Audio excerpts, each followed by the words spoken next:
தலை வலிக்குதுடா, தலை வலிக்குதே. அப்படிதான் என் பர்த்டே ஃபுல்லா போச்சு. கரும்பு அழிக்கிற பார்த்தா அந்த தலைவலி வரணும். தலைவலி வந்துட்டா மட்டும் என்னை எழுந்துக்க வைக்கவே ரொம்ப கஷ்டங்க. தூங்கிட்டே தான் இருப்பேன். ஸோ அன்னைக்கு ஃபுல்லா தூக்கத்திலேயே போயிடுச்சு. இருந்தாலும் விட மாட்டேன், சர்ப்ரைஸ் பண்ணியே தருவேன்னு சொல்லிட்டு என் ஹஸ்பண்ட் அடுத்த நாள் மூவிக்கு கூப்பிட்டுட்டு போயிருந்தாரு.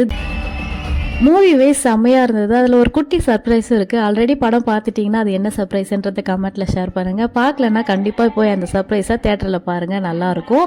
ஸோ அதை முடிச்சுட்டு ஈவினிங் போல் அவுட்டிங்கை கிளம்பியாச்சு. எங்களோட ரெகுலர் ரொட்டீன் மலை சுற்றுற வழியில் வந்து ரவுண்டிங்கை போகிறது தான். போகிற வழியில் இந்த கடை ரொம்ப நாளாக கண்ணு உறுத்திட்டே இருந்ததா, சரி இன்னைக்காவது எதனா வாங்கலாம் சொல்லிட்டு இறங்கி போனேன். கண்டிப்பாக சொல்கிறேன், சும்மா பாப்பாலே தவிர உள்ளே போய் ஒரு 5 ரூபாய் கூட வாங்க மாட்டான். ஒரு 5 ரூபாய்க்கு எதுவும் இல்லை. இது ஜோக்கு, அழக்கூடாது, சிரிக்கணும்.